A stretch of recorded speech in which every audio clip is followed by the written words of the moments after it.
नमस्कार दोस्तों, मैं सोहन सिंह आज पुनः अपने YouTube channel dear math city one पर आप सभी लोगों का हार्दिक स्वागत करता हूं।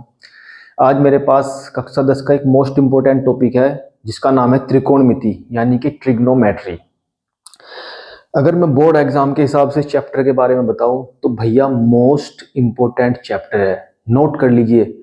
मैं आपको कई बार बता चुका हूं, जब भी आप वीडियो देखना स्टार्ट करें तो स्टार्ट करने से पहले अपने हाथ में कॉपी और पेन लेकर बैठिए, ठीक है। क्योंकि जो जो आपको नोट कराया जाए या पढ़ाया जाए साथ साथ उसे आप नोट करते जाइए, ठीक है। क्योंकि अगर आप ये सोचेंगे कि मैं सिर्फ वीडियो देखता जाऊं तो उस चीज का कोई मतलब नहीं है। जब तक आप पढ़ाई हुई चीज को नोट नहीं करेंगे, अपने हाथ से नहीं लिखेंगे, तब तक वो चीज आपकी समझ में नहीं आएगी, ठीक है दोस्तों।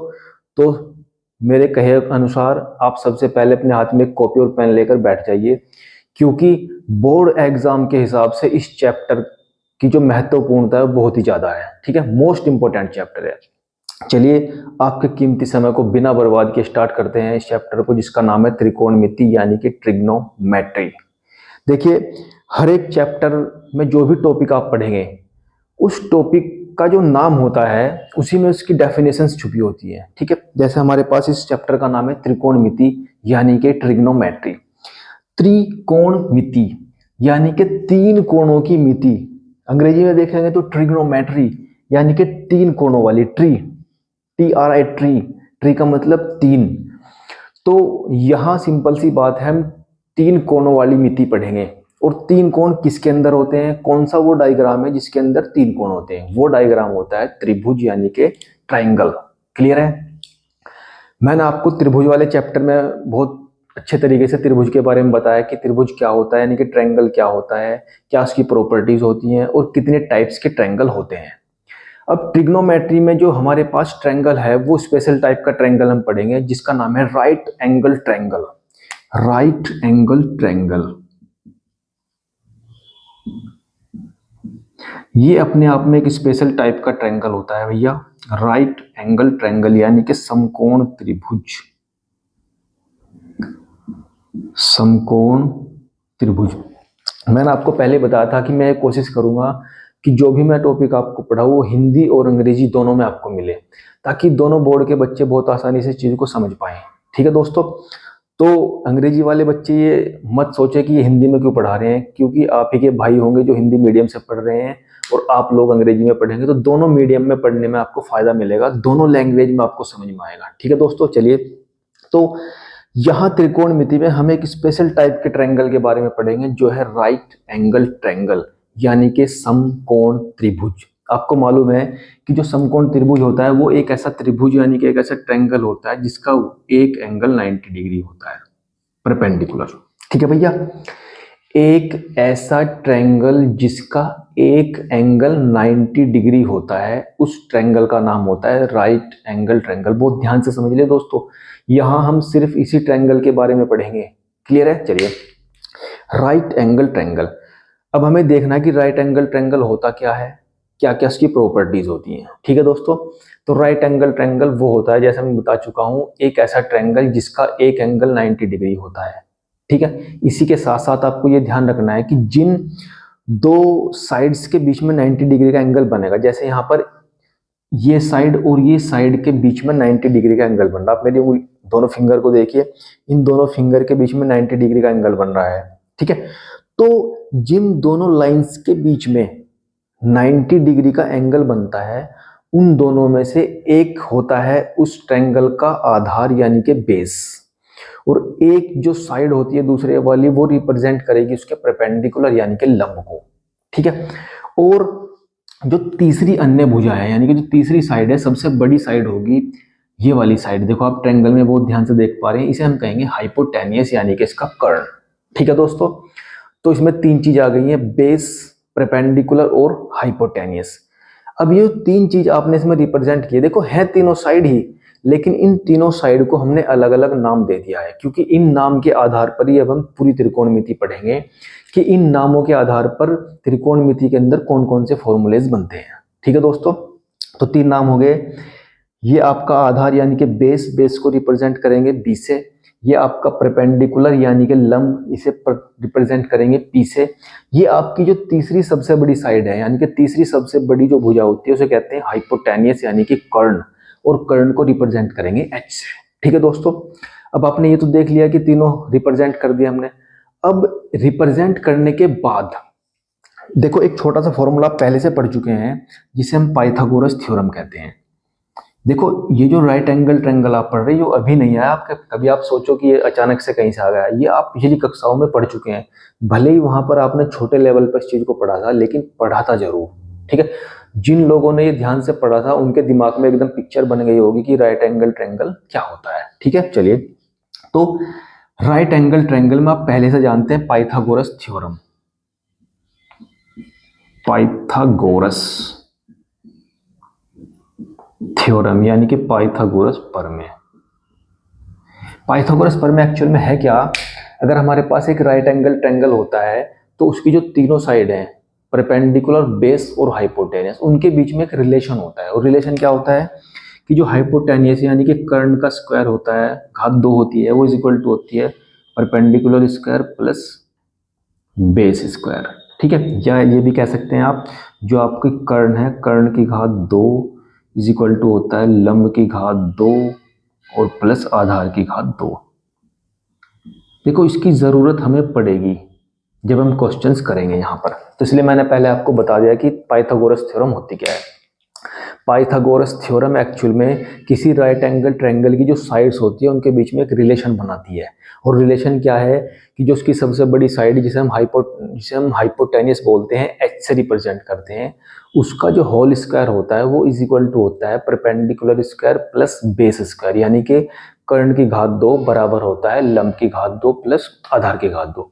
इस फॉर्मूले का यूज हम तब करेंगे जब हमें इस ट्रायंगल में 2 साइड पता होंगे और तीसरी साइड हम निकालना चाहेंगे, तो पहले इसकी हेल्प से हम तीसरी साइड को फाइंड कर लेंगे। ठीक है दोस्तों, चलिए, अब हमारे पास यहाँ 3 चीजें हैं, P, B और H। P4 perpendicular, B4 base, H4 hypotenuse, लंब, आधार और कर्ण।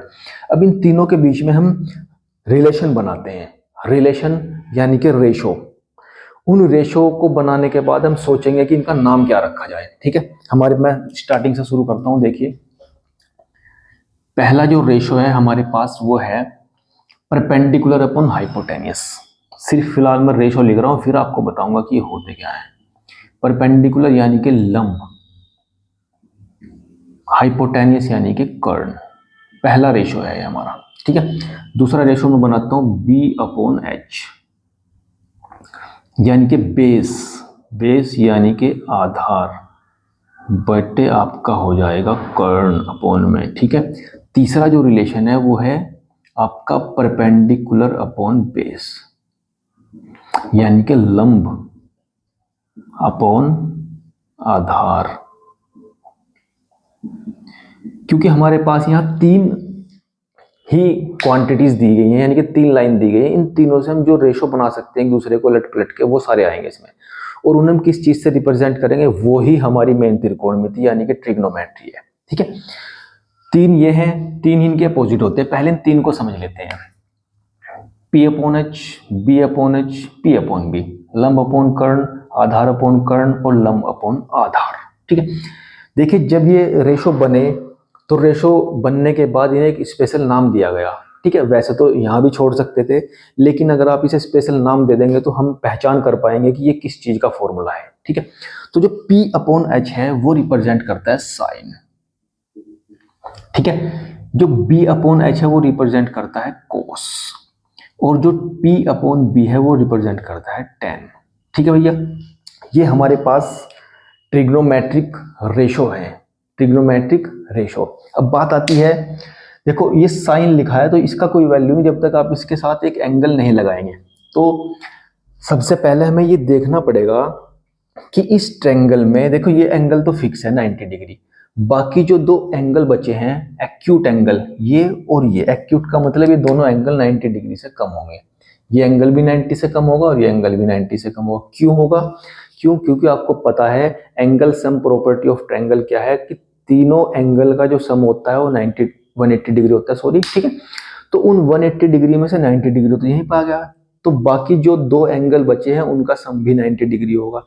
तो इसका मतलब साफ है कि ये जो दोनों एंगल हैं दोनों एक्यूट एंगल यानी कि न्यून कोण होंगे। ठीक है दोस्तों, अब ये किस बात पर निर्भर करेगा कि इन दोनों साइड में से जिनके बीच में 90 डिग्री का एंगल बनता है कौन बेस है और कौन परपेंडिकुलर, यानी कि कौन आधार है और कौन लंब है।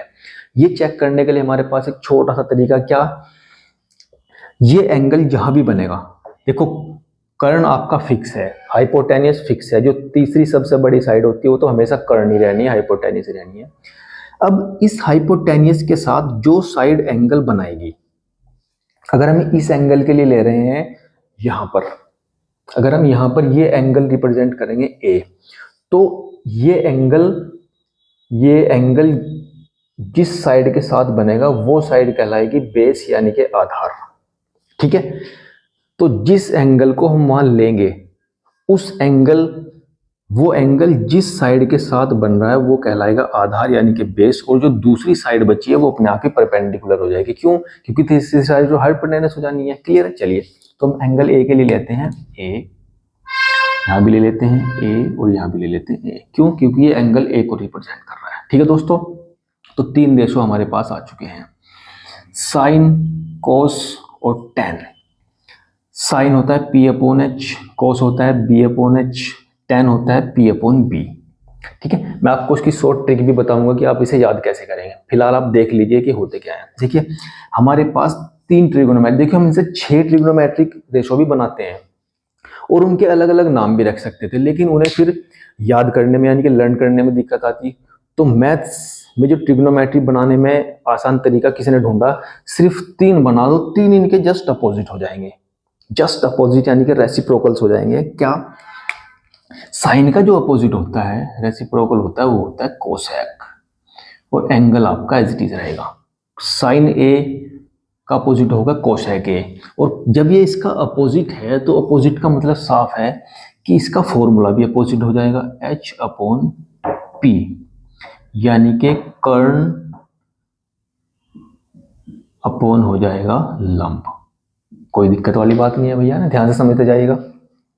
कोस का अपोजिट होता है सेक, सेक ए, अगर ये इसका अपोजिट है तो फॉर्मूला अपोजिट बन जाएगा H अपॉन बी, यानी कि कर्ण अपॉन आधार। तीसरा जो टेन है इसका उल्टा होता है cot, cot A is equal to होता है आपके पास B अपॉन पी, यानी कि आधार अपॉन लंब। तो कुल मिलाकर हमारी जो ट्रिग्नोमेट्री है उसका आधार यानी कि जो बेस है वो ये 6 ट्रिग्नोमेट्रिक रेशो है, इन्हें बोलते हैं ट्रिग्नोमेट्रिक रेशो। लिख लेना आप ध्यान से, है ना, क्या बोलते हैं ना भैया, ट्रिग्नोमेट्रिक रेशो।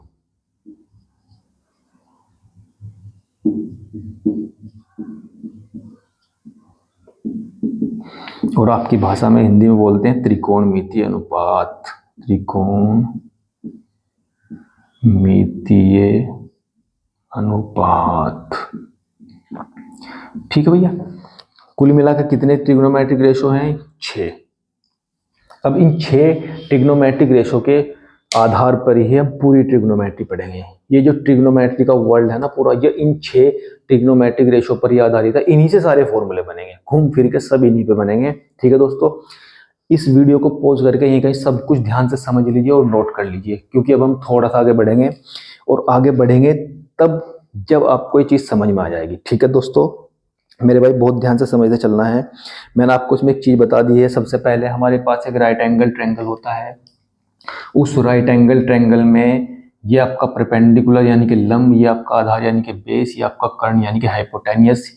ये कौन निश्चित करेगा कि ये आधार है, ये लंब है और ये कर्ण है? ठीक है, जिन दो साइड के बीच में 90 डिग्री का एंगल बनेगा उनमें से एक आधार और एक लंब, ये तो निश्चित है, एक बेस और एक परपेंडिकुलर। लेकिन उनमें से बेस और परपेंडिकुलर कौन होगा ये वो निश्चित करेगा कि हम किस कोण के लिए हम ट्रिग्नोमेट्रिक रेशो निकालना चाह रहे हैं, किस एंगल के लिए। जो साइड हाइपोटेनियस के साथ एंगल बनाएगी, इन दोनों में से जो साइड इन दोनों में से हाइपोटेनियस के साथ एंगल बनाएगी वो अपने आप बेस बन जाएगी, वो बेस लाइन है, और उसके साथ जो दूसरी साइड है वो अपने आप ही परपेंडिकुलर बन जाएगी। ठीक है, और जो तीसरी बड़ी साइड होती है वो तो हाइपोटेनियस होती है। सबसे पहले मैंने आपको एक पाइथागोरस थ्योरम बताई है। Pythagoras theorem right angle triangle के लिए काम करती है। हाइपोटेन्यूस यानी कि कर्ण की घात 2 इक्वल टू होता है पी की घात 2 प्लस बी की घात 2 लंब का स्क्वायर प्लस आधार का स्क्वायर, वेरी सिंपल।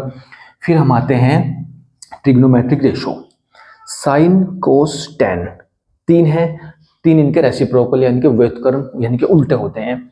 साइन का अपोजिट कोसेक, कोस का अपोजिट सेक और टेन का अपोजिट कोट। बहुत ध्यान से समझ लीजिए, मैंने आपको उसमें बताया कि ये इसका उल्टा है। उल्टे का मतलब ऐसे लिखा जाएगा, sine A is equal to हो जाएगा 1 अपॉन कोसेक ए, ठीक है। अगर कहीं आपको जरूरत पड़ी कि साइन की जगह आपको कोसेक रखने की जरूरत पड़ रही है तो वहां 1 अपॉन कोसेक रख देंगे, और कोस ए इज इक्वल टू आपके पास होगा 1 अपॉन सेक ए, ठीक है। जैसे मैं यहाँ ए यूज कर रहा हूँ तो एंगल को रिप्रेजेंट करता है, क्योंकि जो ट्रिग्नोमेट्री वो एंगल पे बेस है, सब कुछ एंगल के लिए होता है, ठीक है। तो कोस का अपोजिट होता है 1 अपॉन सेक ए और टेन का होता है cot. Tan A is equal to होता है 1 अपॉन कोट ए। बहुत ध्यान से समझ लीजिए दोस्तों, क्या क्या बताया आपको, है ना। 6 ट्रिग्नोमेट्रिक रेशो हो गए। फिर उन ट्रिग्नोमेट्रिक रेशो के क्या फॉर्मूले बनते हैं राइट एंगल ट्रायंगल से, है ना। बेस, हाइपोटेन्यूस और परपेंडिकुलर की फॉर्म में क्या रेशो फॉर्मूले बनते हैं वो आपको सामने बता दिया गया है। फिर मैंने आपको बताया कि इनके रेसिप्रोकल यानी कि उल्टे कौन कौन होते हैं वो सामने लिख दिया। साइन का कोसेक होता है इसलिए 1 अपॉन कोसेक लिख दिया आपने, कोस का 1 अपॉन सेक लिख दिया, टेन का 1 अपॉन कोस लिख दिया, ठीक है। चलिए अब थोड़ा सा और आगे बढ़ते हैं। अब जो हमने फॉर्मूले पढ़ लिए इनके बेस पर हमको क्वेश्चंस करने हैं, ठीक है। एक छोटा सा फॉर्मूला और देख लीजिए, जब हम यहाँ तक आ ही गए हैं, देखिए ये साइन और ये कोस, मैं क्या कर रहा हूं, साइन को कोस से डिवाइड कर दे रहा हूं, साइन को कोस से डिवाइड, देखिए साइन ए अपॉन कोस ए, ठीक है। ऐसे नहीं कर रहा हूं, कुछ निकलेगा, नई चीज निकलेगी यहां से। साइन ए अपॉन कोस ए, तो साइन क्या है आपका P अपॉन एच यानी कि लंब बटे कर्ण, B upon H, B upon H, base upon hypotenuse, hypotenuse से हाइपोटेन्यूस कैंसिल हुआ, आपके पास क्या बचा P अपॉन B यानी कि लंब बटे आधार। क्या बचा भैया, लंब बटे आधार। और लंब बटे आधार किसका फॉर्मूला है भैया, टेन का, ये होगा आपका टेन। तो कई जगह आपको ये जरूरत पड़ेगी कि वहां पर टेन आ रहा है और उस टेन को हमें साइन कोस में बदलना है, तो टेन का नया फॉर्मूला आपके पास आया, tan A is equal to होता है साइन ए अपॉन कोस ए। तो ये इस तरीके से आया टेन ए की वैल्यू। तो कहीं अगर किसी क्वेश्चन में आपको टेन ए की वैल्यू साइन और कोस के फॉर्म में रखनी पड़ गई तो tan A is equal to आप यूज कर सकते हैं साइन ए अपॉन कोस ए, ठीक है दोस्तों। वीडियो को बहुत ध्यान से समझ लीजिए, पॉज कर लीजिए। और मैंने आपको वीडियो शुरू करने से पहले बता दिया था कि ये चैप्टर बोर्ड एग्जाम के लिए मोस्ट इंपॉर्टेंट चैप्टर। अगर आपने चैप्टर ध्यान से कर लिया तो समझो लगभग पूरे पेपर से 15 नंबर के क्वेश्चन आपको इससे मिलेंगे, 15 नंबर 15, ठीक है। कम नहीं होते भैया, पूरे 100 क्वेश्चन में से 100 नंबर में से 15 नंबर एक ही चैप्टर से आ रहे हैं, 15 से 20 नंबर तो बड़ा चैप्टर होगा भैया, ठीक है। तो बहुत ध्यान से समझ लीजिए, इन फॉर्मूलाज को नोट कर लीजिए। अब देखें हम क्वेश्चन कैसे करें। क्वेश्चन निहायत ही आसान, ठीक है, अगर आपने ध्यान से फॉर्मूला कर लिया है, ठीक है। वीडियो को पॉज कीजिए और नोट कर लीजिए ध्यान से। चलिए आगे बढ़ते हैं। चैप्टर नंबर 8 है आपके पास ये दोस्तों। चलिए भैया थोड़ा आगे बढ़ते हैं बहुत ही शालीनता के साथ।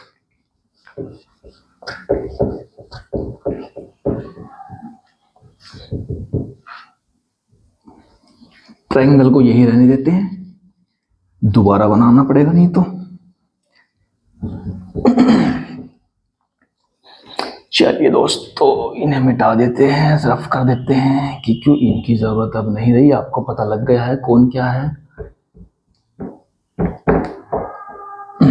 चलिए अभी बेस पे हम क्वेश्चंस लेते हैं। देखिए दोस्तों, सबसे पहले मैं आपको हल्का सा याद दिला दूं पाइथागोरस थ्योरम, ठीक है।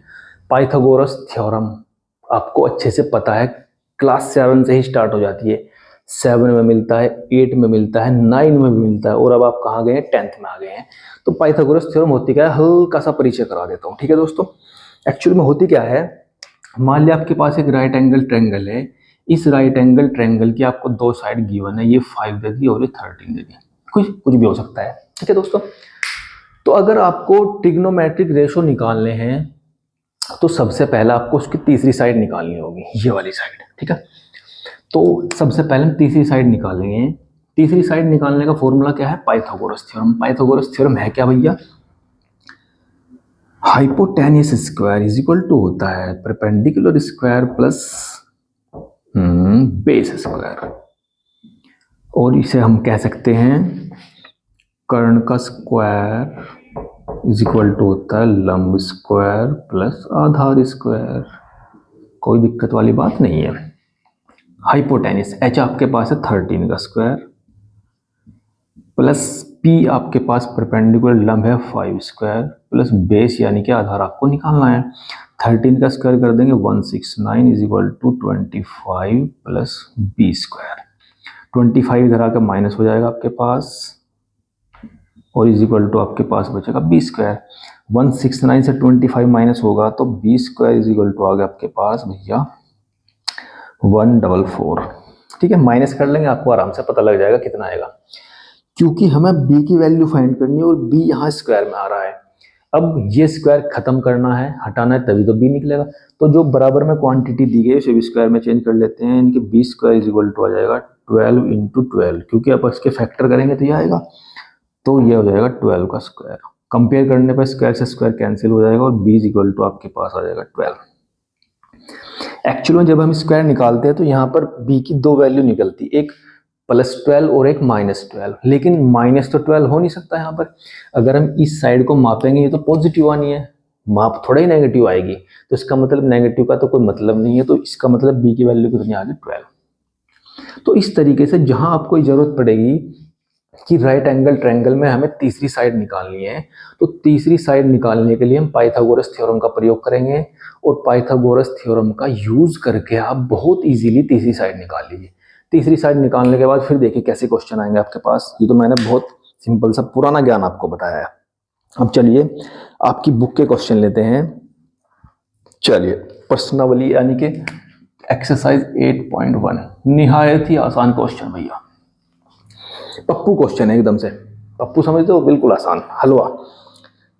देखिए हमारे पास एक ट्रायंगल है, क्वेश्चन नंबर फर्स्ट, इजीली शुरू करते हैं। ट्रायंगल ABC, इस ट्रायंगल ABC में जो एंगल B है, एंगल B जहां भी बनेगा वो 90 डिग्री दिया गया आपको। किसी ट्रायंगल में आपको एक एंगल 90 डिग्री पहले से दे दिया गया है, इसका मतलब साफ है कि वो ट्रायंगल राइट एंगल ट्रायंगल है, यानी कि समकोण त्रिभुज है। ज्यादा सोचने की जरूरत ही नहीं है, क्योंकि एंगल आपको 90 डिग्री दे ही दिया गया है। और एक साइड जो AB आपको दी गई है वो 24 सेंटीमीटर है, और दूसरी साइड जो BC है आपके पास वो 7 सेंटीमीटर है।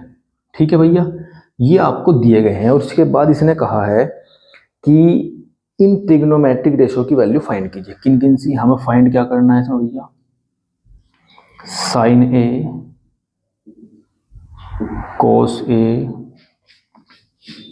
Sign C, cos C, tan भी ले लेते हैं चलिए साथ के साथ। वैसे ये क्वेश्चन में नहीं था, लेकिन मैं इकट्ठा बता देता हूँ क्योंकि सब के सब निकल जाएंगे दोस्तों। ठीक है, चलिए पहले तो भैया ये वाली चीज रफ कर देते हैं, क्योंकि इसी का हमें यूज करना है, आपका समय भी बचाना है, अपना भी बचाना है।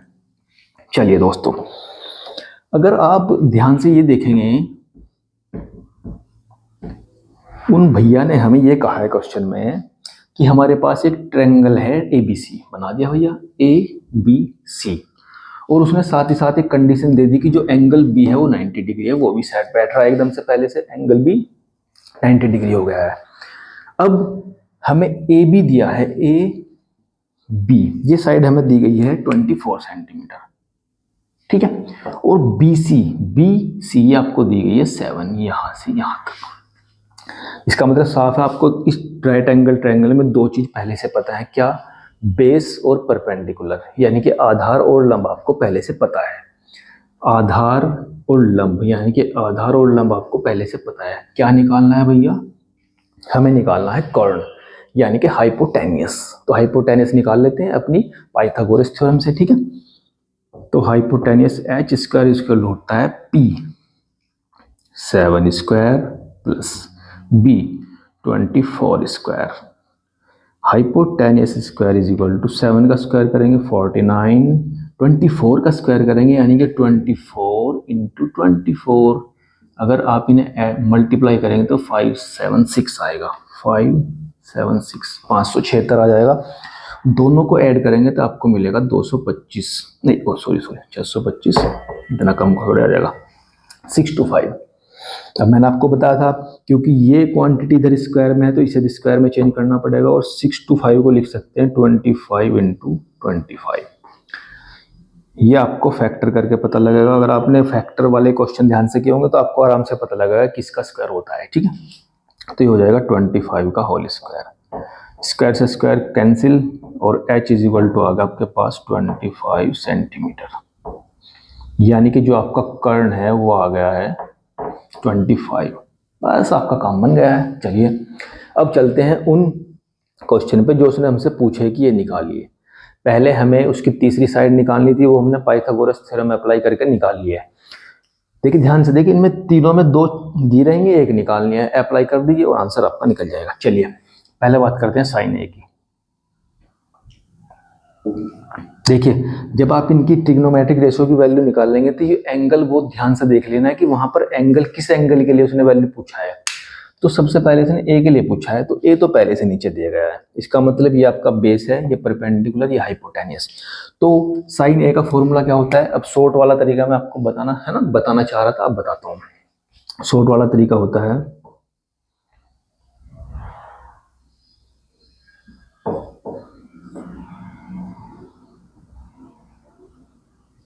ये है भैया आपका, जो इंग्लिश वाले बच्चे हैं वो ये रखेंगे PBP HHB, और जो हिंदी वाले बच्चे वो ऐसे याद रख लेना, लाल बटे कका।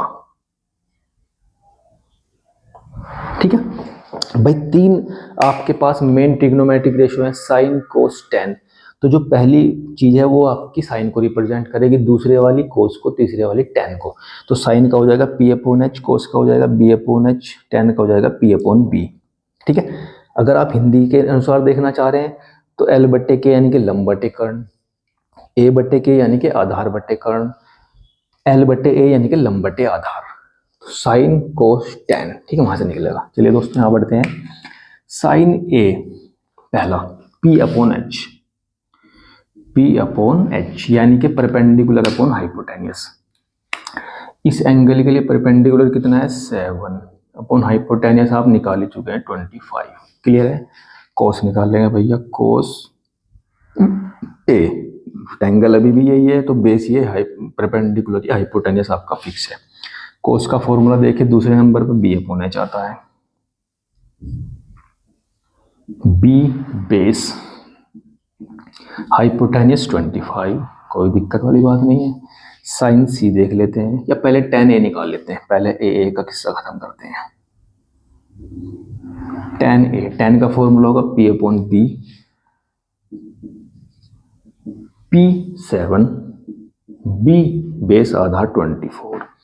A के लिए निकल गया, अब निकाल लेंगे C के लिए, साइन C कोस C लिख लेते हैं सबको इकट्ठा ना, क्योंकि निकालने तो है ही भैया। साइन, देखो फॉर्मूला तो वही रहना है, बस वैल्यूज तो चेंज हुई है एंगल पे। अब देखो यहाँ आ गए हैं C पे, क्योंकि इस एंगल के लिए पूछा है। मैंने आपको बताया था जिस एंगल के लिए पूछेगा उस एंगल, वो साइड हाइपोटेनियस के साथ जो एंगल बना रही है वो आपकी साइड बेस कहलाएगी। अब एंगल C के लिए बेस है 7, एंगल C के लिए परपेंडिकुलर 24, क्योंकि अब हम ऊपर चले गए हैं C के पास, तो C का मतलब वो उस C एंगल के साथ जो साइड है वो तो बेस हो जाएगी। ठीक है, चलिए फॉर्मूला आपका P/H है, तो इस एंगल के लिए P होगा 24, हाइपोटेनियस तो पहले से ही फिक्स है, उसे कोई छेड़ नहीं सकता, बहुत गुस्सा आ जाएगा नहीं तो उसे। ठीक है, कोस फॉर्मूला B/H है, लेकिन इसके लिए तो B कितना है 7, H हाइपोटेनियस आपके लिए 25 है। tan C P/B, इसके लिए P कितना है 24 और H कितना है 25, नहीं सॉरी H नहीं B लेना है, P कितना है 7। ठीक है दोस्तों, तो अगर आपको एंगल, अलग अलग एंगल के लिए ट्रिग्नोमेट्रिक रेशो पूछा जाए तो बहुत ध्यान से करना है, जल्दबाजी नहीं करनी है। पहले क्वेश्चन को ध्यान से देखिए, उसने हमें किस एंगल के लिए वैल्यूज पूछी है, तो डायरेक्ट उस एंगल पर पहुंचिए जहां भी वो एंगल बन रहा है उसके साथ जो साइड है वो बेस बन जाएगी, और दूसरे वाली साइड परपेंडिकुलर, हाइपोटेन्यूस पहले से फिक्स है। ठीक है दोस्तों, इस तरीके से आप ट्रिग्नोमेट्रिक रेशो को बहुत इजीली फाइंड कर सकते हैं। चैप्टर नंबर 8 है, एक्सरसाइज 8.1 हमने स्टार्ट कर दिया है। बहुत ध्यान से, पहला क्वेश्चन हम कर रहे थे उसका। ठीक है, थोड़ा सा और आगे बढ़ते हैं। जो चीजें नोट कर लीजिएगा भैया, पॉज करके देखिए, हाँ पॉज कर लीजिए और नोट कर लीजिए। जो चीजों की मुझे बार बार जरूरत पड़ेगी उन्हें मैं रफ नहीं कर रहा हूं, क्योंकि उनकी तो जरूरत पड़नी है मुझे।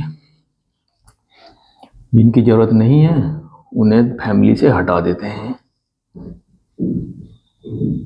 ठीक है मेरे भैया, ऐसे ही चलेगा पहिया, आप देखते रहिए, आपके पहियों को ऐसे चलाते हैं। हमारे पास एक राइट एंगल ट्रायंगल दिया हुआ है, बस उसने इनके नाम बदल दिए हम की बार। नाम में क्या रखा है, कुछ नहीं रखा है भैया, पी क्यू आर बना दिया इसने, पी क्यू आर, क्योंकि ए बी सी चलता आ रहा था, इसने पी क्यू आर बना दिया है। उसने इसका ये वाला साइड 12 दे दिया, ये 13 दे दिया है। ठीक है दोस्तों, इधर से भी मिटा देते हैं भैया, इसका भी कोई काम हमारे लिए अब नहीं है। क्वेश्चन नंबर 2 अब हम करेंगे भैया, बहुत ही ध्यान से समझ लेना। क्वेश्चन नंबर 2 ये है हमारे पास, इसमें दिया हुआ है, तो सबसे पहले हम इस फॉर्मूले से इसकी थर्ड साइड निकाल लेंगे, बाकी जो पूछा उसकी बात बाद में करेंगे। हाइपोटेन्यूस आपको दिया हुआ 13 स्क्वायर, अब तक तो ये आप पता भी लग चुका होगा, 12 square plus B square, 169 is equal to 144 plus B square. 169 से 144 माइनस हो जाएगा, इज इक्वल टू बचेगा बी स्क्वायर। यहाँ बचेगा 25 is equal to B square, और 25 को लिख लेंगे 5 का स्क्वायर, स्क्वायर से स्क्वायर कैंसिल, और बी इज इक्वल टू आ गया 5। थोड़ा फास्ट कर दिया है मैंने ना, क्योंकि अब आप इस चीज़ को अच्छे से निकाल लेंगे। ठीक है दोस्तों, तो आधार आपके पास आ गया 5। अब देखिए इसने पूछा क्या है, क्वेश्चन नंबर 2 हमें फाइंड करना था इसमें tan p minus cot R, tan p minus cot R की वैल्यू फाइंड करनी है। ठीक है, ध्यान से देख लीजिए, मैंने क्या बताया था अभी, एंगल पे डिपेंड करेगा हमें लेना क्या है। ठीक है, tan p, p for parrot, ये रहा ऊपर। पहले इसका फॉर्मूला सोचिए, tan का फॉर्मूला क्या होता है भैया, लंब बटे आधार, और अंग्रेजी के बच्चे देखेंगे p अपॉन b, दोनों समझे भैया।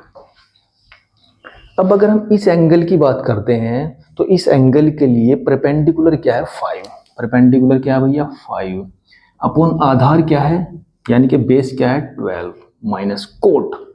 देखिए कोट एक्चुअल में tan का अपोजिट होता है, अगर आपने tan का फॉर्मूला पता है तो कोट का भी पता है, इसका मतलब दिमाग में tan की वैल्यू सोचिए। tan का फॉर्मूला क्या होता है p अपॉन b, तो कोट का फॉर्मूला हो जाएगा b अपॉन p, यानी कि base upon perpendicular, just opposite होता है इसका। ठीक है, लेकिन यहां ध्यान रखिए इसने किस एंगल के लिए पूछा, कोट आर, यानी कि इस एंगल के लिए पूछा है।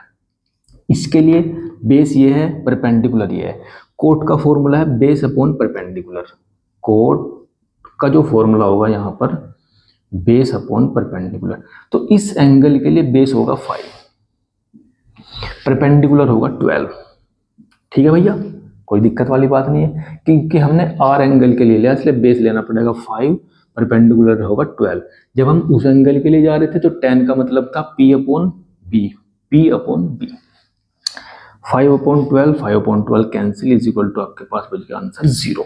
ठीक है दोस्तों, ध्यान से समझ लीजिए मैंने क्या किया है, आपको एक ट्रायंगल पहले से दिया गया था, उस ट्रायंगल में 2 साइड आपको दी गई थी, तीसरी साइड आपने फाइंड कर ली है। ठीक है, फाइंड करने के बाद जो वैल्यूज उसने पूछी है उस ट्रायंगल को ध्यान से देख के वो वैल्यूज वहां पर रखी, फॉर्मूला अप्लाई करके, और आपने आंसर निकाल लिया है। ठीक है, क्वेश्चन नंबर 3 भी करते हैं। 3 वैसे आसानी है मेरे अनुसार, तो इसमें आपको दिया हुआ है sine a is equal to 3/4, 3/4, और आपको उसने वैल्यूज पूछी है कोस ए और tan a की, फाइंड करना है आपको।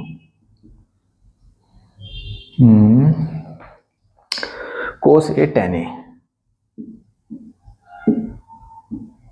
कोस ए और tan a की वैल्यू आपको फाइंड करनी है, लेकिन फाइंड तो आप तब करोगे जब आप आपके पास तीसरी भी साइड होगी। अभी तो अगर हम साइन के फॉर्मूले से अप्लाई करते हैं तो साइन का फॉर्मूला होता क्या है भैया, देखिए sine is equal to 3/4। Sine का फॉर्मूला होता है क्या, लंब बटे कर्ण, P अपॉन H, यानी कि परपेंडिकुलर अपॉन हाइपोटेनियस। तो P यहाँ से कितना आ गया आपके पास 3 लंब, ये आपका हो गया लंब, और H यानी कि हाइपोटेनियस यानी कि कर्ण इज इक्वल टू आपके पास हो गया 4। P पता है, H पता है, P पता है, H पता है, पहले B निकालेंगे। तो आपका फॉर्मूला क्या है, पाइथागोरस थ्योरम से, PT यानी कि पाइथागोरस थ्योरम से P square plus B square is equal to होता है H स्क्वायर, यानी कि लंब का स्क्वायर प्लस आधार का स्क्वायर इज इक्वल टू होता है कर्ण का स्क्वायर। ठीक है, P आपके पास है 3 का स्क्वायर प्लस B आपको फाइंड करना है इज इक्वल टू H कितना है आपके पास 4 का स्क्वायर, 3 का square 9 plus B square is equal to 4 यानी कि 16 हो गया यहाँ पे। तो B square is equal to हो गया 16, इधर 9 हो गया माइनस हो गया इधर, और 16 से 9 गए आपके पास 7, तो B square is equal to आ गया 7। ठीक है दोस्तों, देखिए अब आपके पास यहाँ समस्या ये आ गई है, मैंने आपको बताया था जब यहाँ पर आप वैल्यू फाइंड कर लेंगे तो इधर स्क्वायर होगा तो इधर भी स्क्वायर बनाना पड़ेगा, लेकिन 7 तो किसी का भी स्क्वायर नहीं होता है, 7 किसी का भी स्क्वायर नहीं होता है। तो अगर आपको कहीं एक ऐसी अमाउंट यानी कि एक ऐसी संख्या मिल जाए जो किसी का भी स्क्वायर नहीं होती, घबराने की जरूरत नहीं है। आपको करना क्या है, उस नंबर को रूट के अंदर लिख लीजिए और उसका स्क्वायर लगा लीजिए, टेंशन की कोई बात नहीं, काम हो जाएगा यहीं। ठीक है, अगर आपको कोई ऐसा नंबर मिले जिसे आप स्क्वायर में चेंज नहीं कर पाए तो उस नंबर को रूट के अंदर लिखिए, स्क्वायर लगा दिए, स्क्वायर से स्क्वायर कैंसिल हो जाएगा, तो b इज इक्वल टू आपके पास आ गया √7। बेस आपका निकल चुका है, बेस आपका निकल चुका। अब देखिए वैल्यूज क्या पूछी है, इस डब्बे में निकालेंगे वैल्यू, कोस ए, कोस, क्योंकि ए ही दिया हुआ था, ए के लिए हमें पूछे हैं तो घबराने की कोई जरूरत नहीं, ट्रायंगल बनाने की भी जरूरत नहीं है। कोस होता है आपके पास बेस अपॉन हाइपोटेनियस, बेस आप निकाल चुके हैं √7, हाइपोटेनियस आपके पास पहले से है 4, tan a की वैल्यू, tan a का फॉर्मूला आपके पास होता है P अपॉन B, लंब अपॉन आधार, लंब बट्टे आधार, लंब यानी कि परपेंडिकुलर, परपेंडिकुलर आपके पास 3 है, बेस आप निकाल चुके हैं √7। ठीक है मेरे दोस्तों, देखिए मैंने किया क्या है, हमें एक ट्रिग्नोमेट्रिक रेशियो की वैल्यू पहले से पता थी, फिर हमने उसकी फॉर्मूले से कंपेयर करके देख लिया कि ये किसका फॉर्मूला बन रहा है। तो साइन का फॉर्मूला होता है P अपॉन H, यानी कि लंब यानी कि P हो गया 3, हाइपोटेनियस हो गया H, पाइथागोरस थ्योरम अप्लाई करके हमने B यानी कि बेस निकाल लिया, फिर जो वैल्यू आपको फाइंड करनी थी वो आपने इजीली निकाल लिया। ठीक है दोस्तों, इसी तरीके से हम धीरे धीरे आगे बढ़ते चले जाएंगे, थोड़ा सा और समझेंगे आगे, ध्यान से समझते जाइए।